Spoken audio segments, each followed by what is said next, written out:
All right, let's dive into one of the most powerful and honestly terrifying books ever written, George Orwell's 1984. We're going to break down the world of Oceania, look at how it keeps its people under total control, and ask what it even means to be an individual when the government literally controls reality. Right from the very first sentence, you know something is wrong. 13 o'clock? It's just a tiny detail, but it immediately sets you on edge. It tells you that the fundamental rules of the world you're about to enter have been bent out of shape. And then there's this. This phrase is everywhere. It's on posters, on coins, and it's always next to this face of a man with eyes that, well, they seem to follow you wherever you go. This isn't just a catchy slogan or a warning. In the world of Oceania, it is the absolute, inescapable truth of your life. So how are they watching? Well, it's not just spies on the street. It's this thing, the telescreen. Imagine a TV in your home that you can never, ever turn off. And it's not just broadcasting to you, it's broadcasting you. It sees every move you make, hears every sound you whisper. The very idea of privacy, it's just gone, extinct. So how does the party actually maintain this kind of total control? I mean, it goes way beyond just watching people. It's a massive and kind of brilliantly twisted system. Let's look at the architecture of how they keep everyone in line. Okay, and this is where you really see the psychological games begin. Get this, the government is run by 4 ministries, but their names are pure, bitter irony. The Ministry of Truth, its entire job is to create lies. The Ministry of Peace, it runs a perpetual war. The Ministry of Love is the center for torture. And the Ministry of Plenty, well, it makes sure everyone is always on the brink of starvation. This is the first lesson for every citizen, except that a thing is the opposite of what it's called. And that leads to these, the 3 official slogans of the party. These are the pillars of the whole society. They're literally carved into buildings. You're not just supposed to say them, you're supposed to believe them in your bones. These contradictions are the absolute reality. You know, controlling what people think and do in the present is one thing. But for the party, that's not enough. To have real power, absolute power, you also have to control what happened in the past.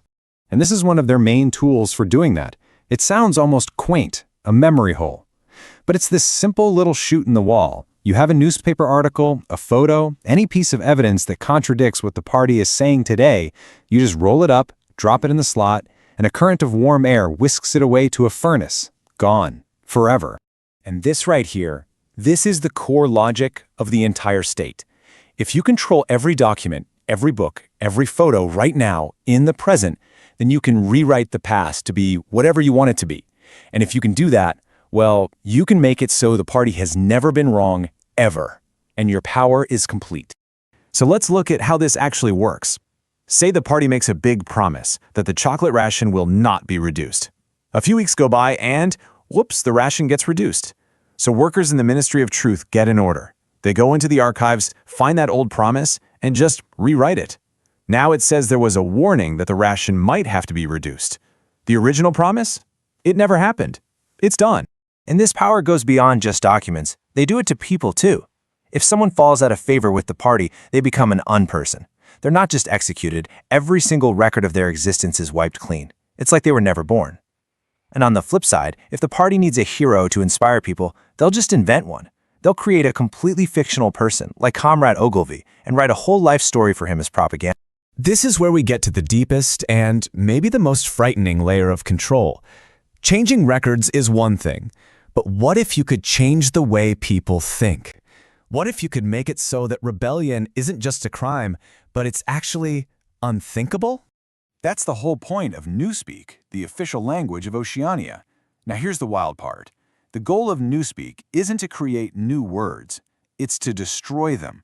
They want to make the dictionary smaller. Why do you need all these different words for bad, like terrible or awful, when you can just say ungood? Or for good, you can have plus good or double plus good. By simplifying the language, they radically shrink the range of what you can even think about. And that's the whole game right there. Think about it. If the word freedom no longer exists in the way we understand it, how can you even form the concept of wanting freedom? If you erase all the words for revolution and dissent, how can you plan a revolution? The language itself becomes a prison. To make all this work, you need one final piece of mental gymnastics. It's called doublethink. This is the ability to hold two completely contradictory ideas in your mind at the same time and believe both of them are true. It means knowing, on some level, that the party is lying to you, but at the same time, wholeheartedly believing that what the party says is the absolute truth. It's a crazy concept, but it's the key to survival. So, you've got this world that's perfectly designed to crush any independent thought. But what if a stray thought still pops into someone's head? What's the price you pay for even a tiny flicker of individuality? Well, the ultimate crime in Oceania is called thought crime. And what's so terrifying about it is that you don't actually have to do anything. You don't have to speak out. You don't have to act. The crime is the thought itself. Your own mind becomes the scene of the crime. And with the thought police everywhere, there's no way to hide. To survive here, you have to be in complete control of yourself at all times. Even letting the wrong expression flash across your face, like a look of surprise or doubt, is a crime. They call it face crime. And if you're caught for any of this, the final punishment is to be vaporized. You're arrested, executed, and then every single record of you is destroyed until it's like you never existed at all.